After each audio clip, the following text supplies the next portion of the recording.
Hey guys, this is Tabletop Never Stop. I'm Toph Sage, and today we're going to talk about the Night Watch faction, which is coming to Song of Ice and Fire miniature game. So we'll look at the units in a second, but I just wanted to say off the bat, it appears like the Night Watch is going to be an elite army in the sense that most of their units cost more than other armies. And thematically, that'll make sense, especially when you're playing against wildlings. So you'll have a few units of Nice Watch and against lots of wildling armies. As far as book accuracy, I don't know if it makes a whole lot of sense. I don't necessarily think of the Nice Watch as elite fighters and swordsmen, more as just really cold criminals freezing their butts off. But that's neither here nor there. Let's go ahead and take a look at the units. So here we have the Sworn Brothers. They are a 6 cost unit, and we're not going to see any units cheaper than 6, so that's kind of the elite thing I was talking about. All the other armies we've seen so far have 5 cost units as their cheapest. So he's speed 5, they hit on 3s, 7, 5, 4, defensive 4, morale is 6, and then they have critical blow and sundering. So right off the bat, these guys look a lot like Mountainsmen. I like Mountainsmen for the cost. So they're losing a die on attack, and they're gaining a point in morale, and they have Sundering instead of Vicious. Obviously, if I was going against a unit that didn't have a lot of defense, Vicious is way better than Sundering, but for high defense targets, Sundering is great. And of course, Critical Blow really allows these guys to potentially spike and do crazy damage. So it's a solid unit, not a whole lot else to say about it, really. Let's move on. All right, here we have Ranger Trackers, cavalry unit. They cost 6. They have a speed of 6. They hit on 3s and 7 4 dice with their ranged attack, and they hit on 4s with 6 and 3 dice with their melee. Defense of 5 and morale of 6. Order: mark target at the start of a friendly turn. One enemy within line of sight and long range becomes vulnerable. And they have the standard cavalry rules of 3 wounds per unit and the free maneuver, and then their ranged attack is actually short range. So first off, let's talk about this order. It's actually pretty interesting. Properly, that's potentially 6 vulnerable tokens over the course of a game. That's not, quite worth 6 points all on itself, but it does add up. This unit is the first cavalry unit we've seen with a ranged attack. And I've recently found out that despite what the rulebook says, ranged attacks into the flank and rear do receive the bonuses that melee attacks also receive. And so basically, now that we have a cavalry unit with a ranged attack, it can really move up and hit the flanks or possibly even the rear. It's pretty powerful. These guys aren't going to want to be getting into combat because they're just not really rolling that many dice. But being able to move up and get a flank attack with the bows on hitting on 3s, also the possibility of throwing vulnerable in there. Although you might want to save that for another attack, but still, I don't think you'd want to field a whole army of these guys, but it does seem like they can definitely supplement a force quite well with the combination of passing out vulnerable tokens and just bouncing all over the place and pinging people with their bows.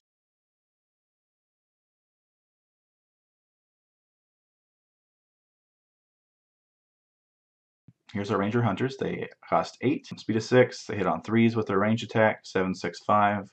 Looks like they hit on 3s with their melee attack as well. We can't quite see the dice line. Range attack is short range.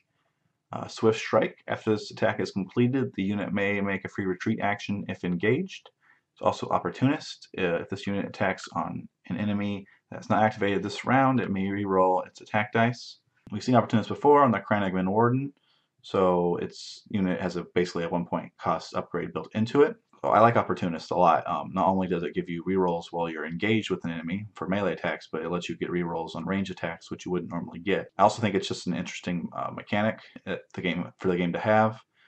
Now your opponent has to be like, okay, well, I kind of want to claim the spot on the tactics board, but if I don't activate these guys, the Rangers are going to get a reroll on me, so maybe I should do that. It's just a cool mechanic and ability. Swift Strike is interesting. Retreats, I think, are a thing that players are going to undervalue a little bit in the beginning.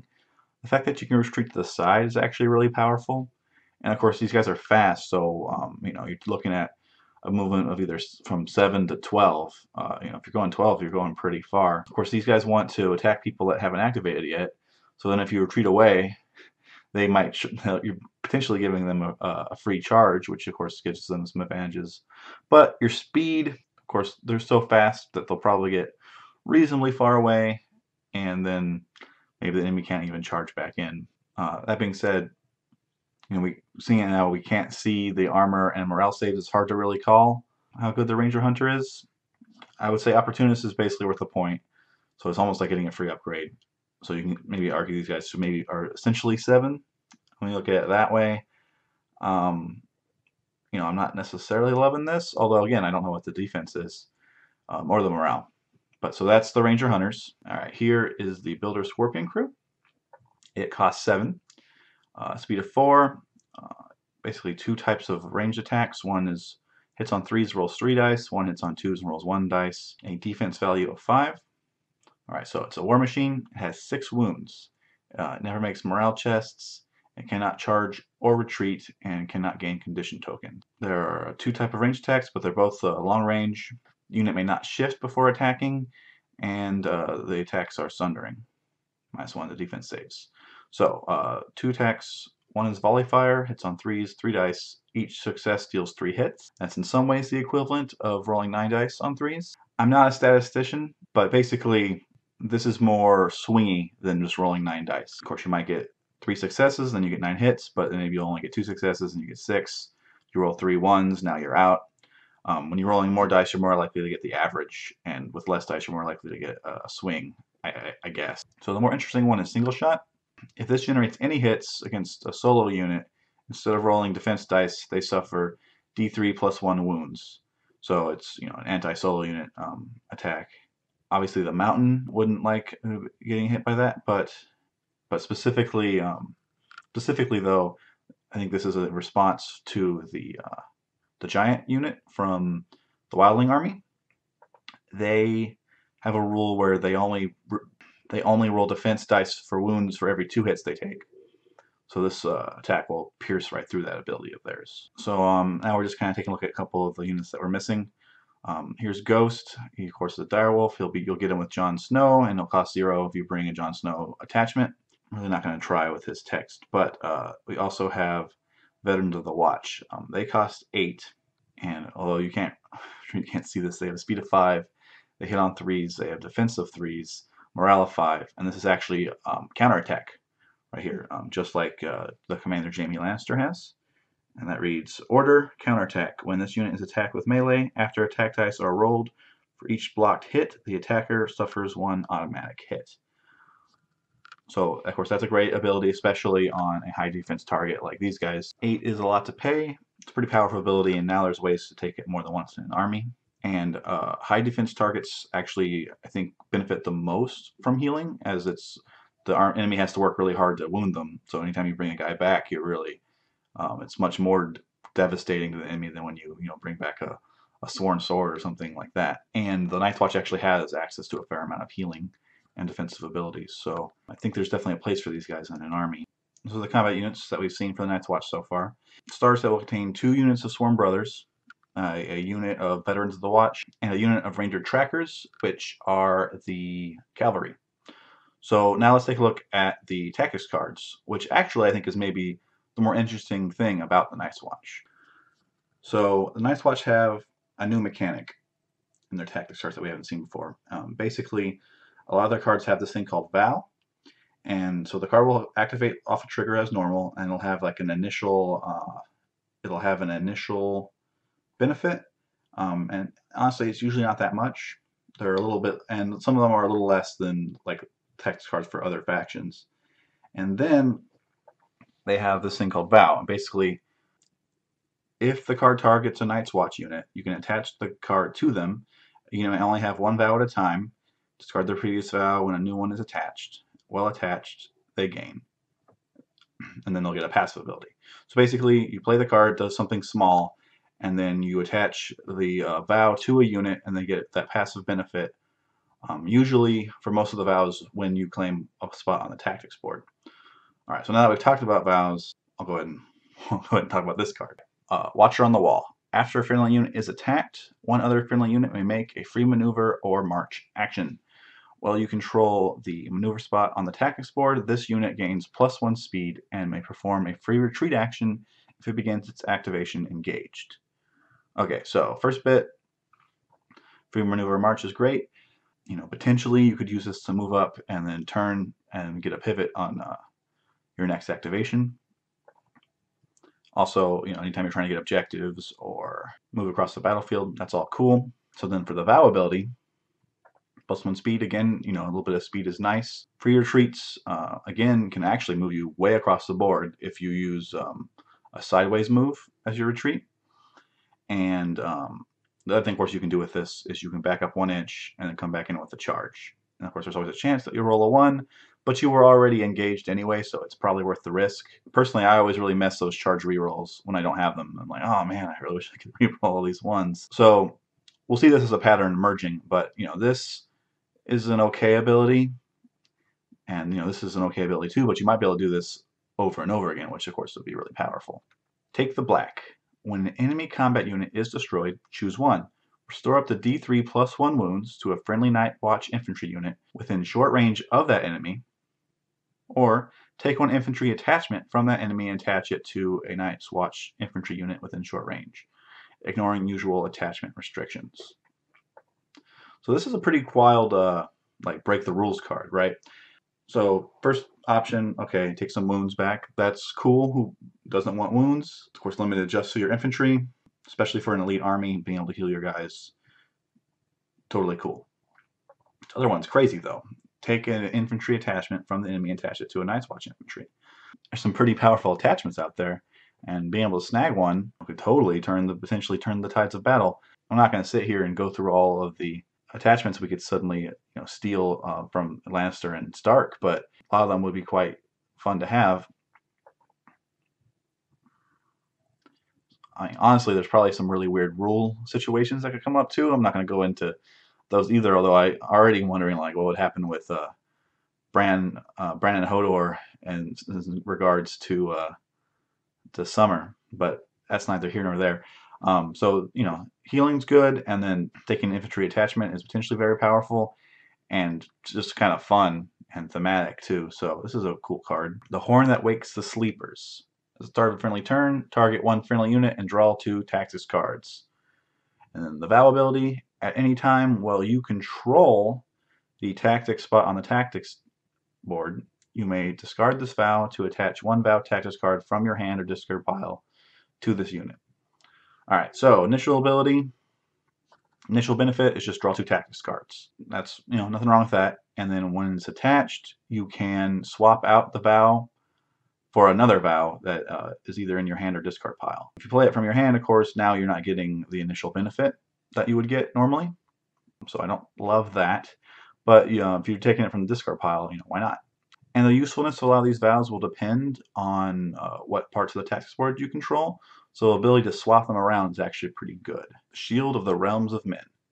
When a friendly combat unit is attacked, after attack dice are rolled, automatically block D3 hits. And then the vow benefit is, while you control wealth on the tactics board, each time this unit is attacked, automatically block D3 hits. So I like this one. So blocking D3 hits is good. Blocking D3 hits several times in a game is way better. I feel like this one's probably up to the point where the enemy might start thinking about grabbing wealth just so you can't have it, especially if you have this card out on 2 of your units. And now his watch is ended. When a friendly combat unit is destroyed, you may return 1 attached vow card from that unit to your hand, and then remove 1 activation token from a friendly unit, or remove 1 friendly NCU from the tactics board, and they can be activated again this round. So pick a vow back up off of a dead unit, put it back in your hand. That's cool. Obviously, we've already seen a way to get vows out of the discard pile. Putting the card back in your hand will mean you'll get the benefit of the initial benefit of playing it again. And then removing a activation token from a friendly unit. That's cool. Double activations can be very powerful. We've seen that before in some of the other forces. But here's something we haven't seen before. Remove 1 friendly NCU from the tactics board, of course allowing you to seize a spot on the tactics board again. Obviously, this is most useful when the enemy's already used all their NCUs, although of course that limits the openings available, but it does, you don't have to worry about them popping into the spot that you just pulled out of. This is a pretty powerful card. It's a powerful, interesting card. Obviously, it's only used when you lose a combat unit, but of course that'll happen to everybody plenty, although the Night's Watch is going to be hurting more so than other armies when it happens to them, since most of their units cost so much. The Fire that Burns Against the Cold. When an enemy expends a condition token on a friendly unit, cancel the effect of that token. And then the Avow ability.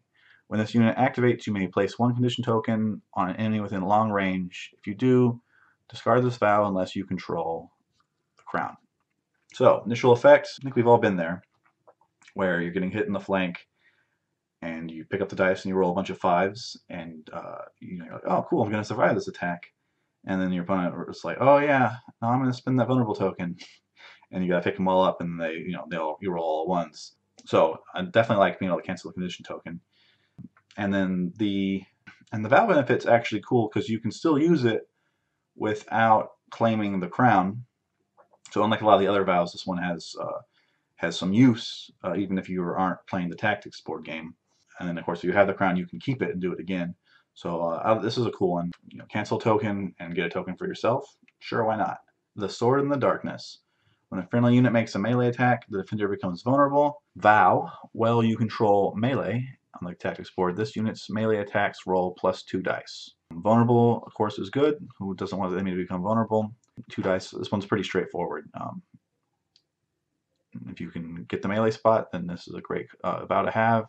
And vulnerable is just, giving vulnerable to an opponent is effective. All right, so those were the base tactics cards for the faction. Now we're going to do the 3 for the commander that we have, Jorah Mormont. First one, Duty to the Watch. When a friendly unit makes a morale test, that unit may roll an additional die and discard the lowest result.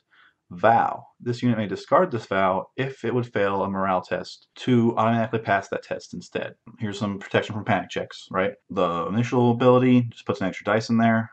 Obviously that increases your odds of success, but not exponentially. And then the vow ability is just an automatic pass. So there's 2 of these in the deck. Basically, that's 2 chances to screw with a morale test and 2 to auto pass.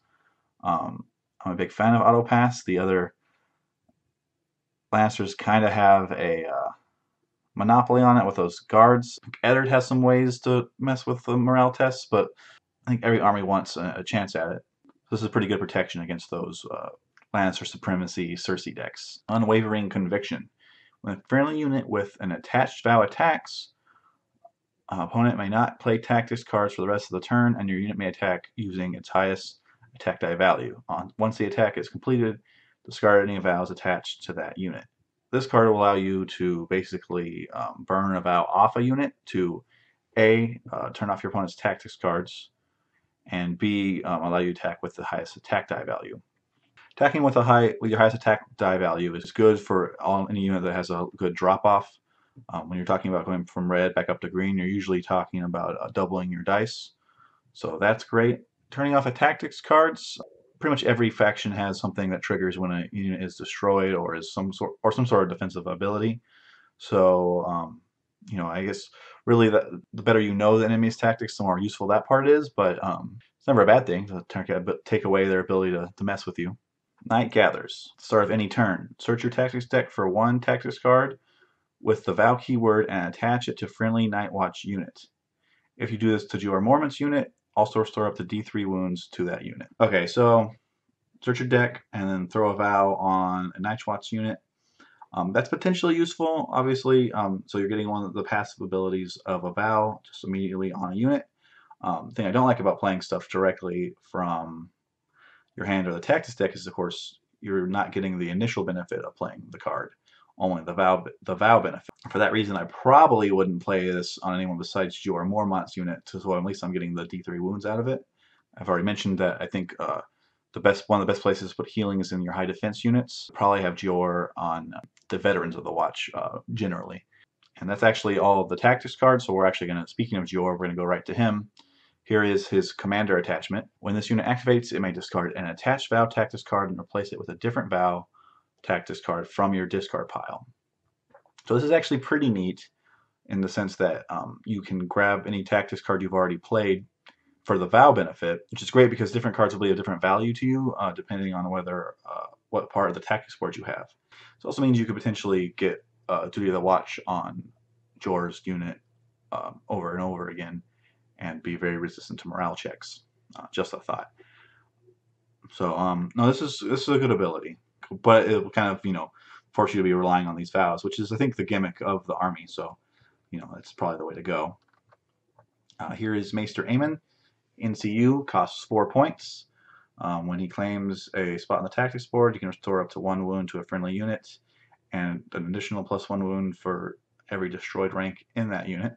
So nothing crazy here, but healing, with this elite army that the Night's Watch have is probably going to want some healing. So, a little bit of just extra healing sprinkled on, not hurting anybody, probably a good thing. All right, and I apologize for the blurriness, but this is the Watch Captain. It costs 2 points. And now my watch begins. At the start of round 1, reveal the top 3 cards of your tactics deck. Select 1 battle card from among them and attach it to this unit. Then return the rest of your tactics deck and then shuffle. He also has Unbreakable Vows. He can have 2 attached vows at a time. I'm not sure if I'm sold on the 2 points. In some ways, I don't love attaching a vow card at the beginning because, again, when you attach a vow card without playing from your hand, you're not getting the initial benefit. But having 2 vows is cool. Much more likely to be able to use them because, again, you have to control the right spot on the tactics board to be able to use your vow. And that's actually pretty much everything that I've found that's been spoiled. Of course, some of the stuff that we haven't seen yet. Jon Snow, of course, will be both a commander and a attachment. Bow and Marsh, who will be an NCU. We still haven't seen this catapult that they spoiled last year. And here's Cold Hands. I guess there's some argument whether or not he's even Night's Watch. Of course, there's no reason to think of him as a wildling either, so we'll see where he ends up. All right, and that was everything I know about the Night's Watch so far.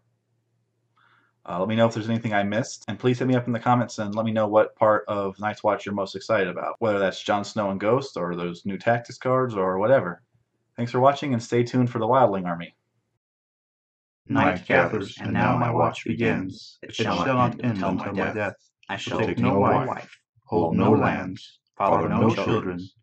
I shall wear no crowns, win no glory. I shall live and die at my post. I am the sword in the darkness. I am the watcher on the walls.